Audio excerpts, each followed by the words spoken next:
અલ નીનોના આતંકથી શું 2026-27માં માનવજાત ગરમીમાં શેકાઈ જશે? પૃથ્વીના અસ્તિત્વ પર તોડાતું સંકટ અને લાલ બત્તી બતાવતા વૈજ્ઞાનિકો શું એલર્ટ આપી રહ્યા છે? શું આબોહવાનું સંતુલન ખોરવાઈ રહ્યું છે? જાણો સળગતા મહાસાગરો અને ઓગળતા ગ્લેશિયરની ભયાનક કહાની. નમસ્કાર દર્શક મિત્રો, ધી લોકસત્તા શોમાં આપનું સ્વાગત છે.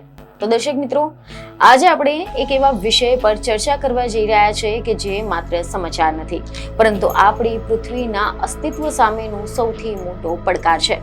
શું તમે ક્યારે વિચાર્યું છે કે આપણે જે હવામાં શ્વાસ લઈ રહ્યા છે, જે જમીન પર ચાલી રહ્યા છે, તે ધીરે ધીરે એક ભઠ્ઠીમાં ફેરવાઈ રહી છે? એક સમય હતો જ્યારે પૃથ્વીનું તાપમાન બદલાતું હતું, પરંતુ એ બદલાવ ધીમો, સ્વાભાવિક અને સંતુલિત હતો. ઋતુઓ પોતાના સમય પર આવતા હતા અને દરિયા પોતાની મર્યાદામાં રહેતા હતા. હિમ નદીઓ શાંતિથી સ્થિર રહેતી હતી. માનવજાત એ બદલાવને સમજતી હોય કે ન હોય, કારણ કે એ બદલાવ જીવનના ચક્રનો એક ભાગ હતો. પરંતુ હવે સમય બદલાઈ ગયો છે. હવે આબોહવા માત્ર એક કુદરતી પ્રક્રિયા નથી રહી. હવે તે માનવજાતને પ્રવૃત્તિઓના સીધા પ્રભાવ હેઠળ આવી ગઈ છે. અને આ બદલાવ એટલો ઝડપી છે કે વૈજ્ઞાનિકો પણ ચિંતિત થઈ રહ્યા છે. એવા અહેવાલ છે કે તેઓનું કહેવું છે કે પૃથ્વી હવે તેના ઇતિહાસના સૌથી અસંતુલિત તબક્કામાં પ્રવેશી ગઈ છે. અને આ અસંતુલન આના પાછળનું સૌથી મોટું કારણ છે ગ્રીન હાઉસ ગેસ, ખાસ કરીને કાર્બન ડાયોક્સાઇડ, કે જે સતત વધતી જતી માત્રામાં વાતાવરણમાં ઉમેરાઈ રહી છે. અને આ ગેસ પૃથ્વીમાંથી બહાર જતી ગરમીને અટકાવે છે અને આના પરિણામે પૃથ્વી વધુ ગરમ બનતી જાય છે. આ પ્રક્રિયાના કારણે ગ્લોબલ વોર્મિંગ તરીકે ઓળખીએ છીએ. મીડિયામાંથી એવા અહેવાલો સામે આવી રહ્યા છે કે યુનાઇટેડ નેશન્સની હવામાન એજન્સી એટલે કે વર્લ્ડ મિટેરિયોલોજિકલ ઓર્ગેનાઇઝેશને એક એવી ચેતવણી આપી છે કે જેને સાંભળીને કોઈ પણ સમજદાર માણસના રૂંવાટા ઊભા થઈ જાય. કારણ કે આમાં વૈજ્ઞાનિકો કહી રહ્યા છે કે આપણો ગ્રહ અત્યારે ઇતિહાસના સૌથી વધુ અસંતુલિત તબક્કામાંથી પસાર થઈ રહ્યો છે. અને આ કોઈ સામાન્ય ગરમી નથી. આ એક એવી કુદરતી પ્રક્રિયા છે કે જેને અલ નીનો કહેવામાં આવે છે, કે જે હવે માનવ સર્જિત પ્રદૂષણના કારણે વધુ ઘાતક બની રહી છે. વર્ષ 2024 અને 2025 એ આપણને ટ્રેલર બતાવ્યું છે, પરંતુ અસલી પિક્ચર હજુ પણ બાકી છે એવું વૈજ્ઞાનિકોનું માનવું છે. કાર્બન ડાયોક્સાઇડ અને અન્ય ગ્રીન હાઉસ વાયુઓએ પૃથ્વીની ફરતે એક પોતાનો ગમખ્વાર કામળો ઉઠાડી દીધો છે, કે જે ગરમીને બહાર જવા જ નથી દેતી. આના પરિણામે પૃથ્વી જેટલી ઉર્જા સૂર્ય પાસેથી મેળવે છે એના કરતા ખૂબ ઓછી ઉર્જા અવકાશમાં પાછી મોકલી દે છે. આ જે ઉર્જાનું અસંતુલન સર્જાયું છે તે જ આજના વિનાશક પૂર, ભયાનક વાવાઝોડા અને અસહ્ય હીટવેવનું મૂળ કારણ છે. એવા રિપોર્ટ સામે આવી રહ્યા છે કે ગત 11 વર્ષોમાં પૃથ્વીના ઇતિહાસના સૌથી ગરમ વર્ષો સાબિત થયા છે. છેલ્લા 11 વર્ષ 1850 થી લઈને અત્યાર સુધીના રેકોર્ડમાં પૃથ્વીના સૌથી ગરમ 11 વર્ષો હોવાનું WMOએ જણાવ્યું છે. અને 2025માં તો તાપમાન પૂર્વ ઔદ્યોગિક સ્તર કરતા 1.43 ડિગ્રી સેલ્સિયસ વધી ગયું હતું. જોકે લા નીનોના કારણે થોડીક રાહત મળી હતી, પરંતુ હવે 2026ના ઉત્તરાર્ધમાં ફરી એકવાર અલ નીનો દસ્તક દઈ રહ્યો છે.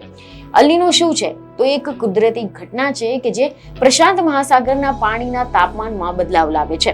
સામાન્ય રીતે જ્યારે અલ નીનો થાય છે ત્યારે દરિયાની જે સપાટી છે તેનું તાપમાન વધી જાય છે અને તેનો પ્રભાવ આખી દુનિયામાં અનુભવાય છે. વરસાદની પેટર્ન બદલાય છે, કેટલાક વિસ્તારોમાં પૂર આવે છે તો કેટલાકમાં દુષ્કાળ.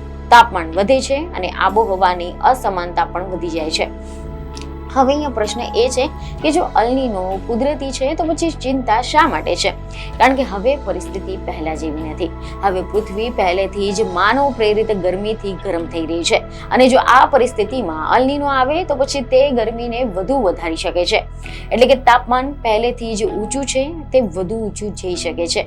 અને આ જ કારણ છે કે વૈજ્ઞાનિકોનું કહેવું છે કે આવનારા વર્ષોમાં નવા તાપમાનના રેકોર્ડ બની શકે છે.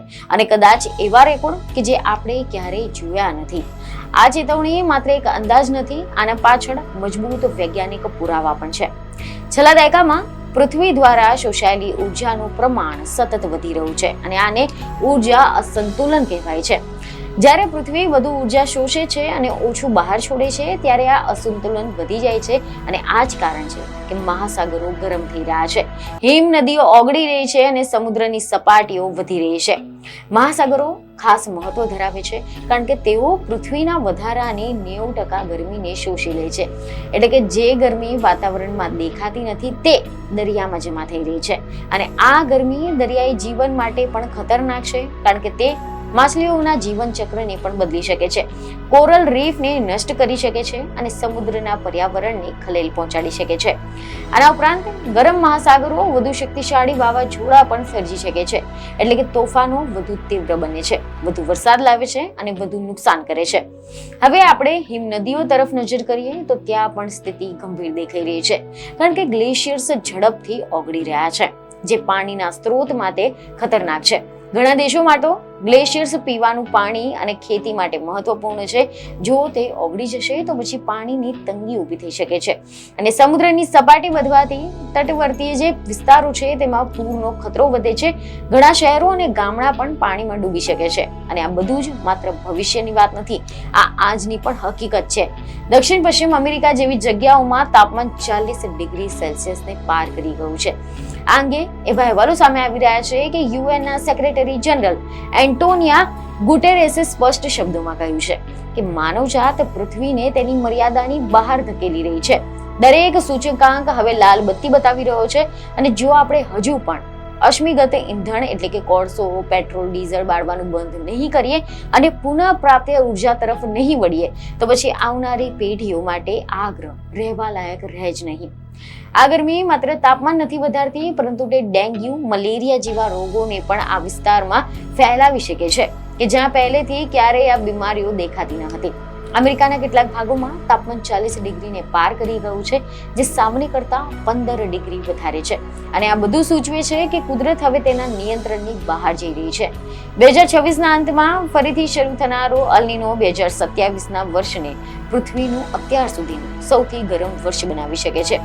આપણે જે બરફના પહાડોને ફોટોમાં જોઈ રહ્યા છે તે હકીકતમાં પૃથ્વીનું તાપમાન જાળવી રાખવાનું કામ કરે છે, પરંતુ 2024-25માં આ બરફના શિખરો જે ઝડપે ઓગળ્યા છે તે જોઈને ભૂસ્તર શાસ્ત્રીઓ પણ ચિંતામાં મુકાઈ ગયા છે. મહાસાગરના ઉપરના 2 કિલોમીટરના ભાગમાં સંગ્રહિત ગરમી હવે ભયજનક સ્તરે આવી ગઈ છે. આનો અર્થ એ થાય છે કે આવનારા વર્ષોમાં વાવાઝોડા વધુ તીવ્ર બનશે, દરિયાકાંઠાના શહેરો ડૂબવાના જોખમમાં આવશે અને ખેતીના પાકો નાશ પામશે. આ અંગે એવી ખબરો સામે આવી છે કે પ્રોફેસર સેલેસ્ટે સાઉલો કહે છે કે આપણે કુદરતી સંતુલનમાં જે વિક્ષેપ પાડ્યો છે તેના દુષ્પરિણામો આપણે સેંકડો વર્ષો સુધી ભોગવવા પડશે.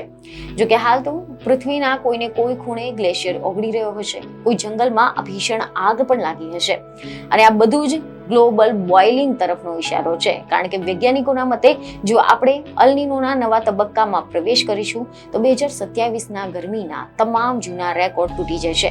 આ ચેતવણી માત્ર કાગળ પર નથી, આ આપણી આસપાસ બદલાતા મોસમમાં પણ દેખાઈ રહી છે. વહેલી ગરમી, અનિયમિત વરસાદ અને અસહ્ય બફારો એ કુદરતની ચીસો છે અને જો હજુ પણ આપણે જાગૃત નહીં થઈએ, પર્યાવરણના જતનમાં ફાળો નહીં આપીએ તો પછી પૃથ્વી પરનું જે જીવન છે તે એક અસંભવિત સ્વપ્ન જેવું બની જશે. અને આપણે માત્ર લેઆઉટ કે ડિઝાઇન જ નથી બનાવતા પરંતુ એક સુરક્ષિત ભવિષ્યનું માળખું પણ તૈયાર કરવાનું છે.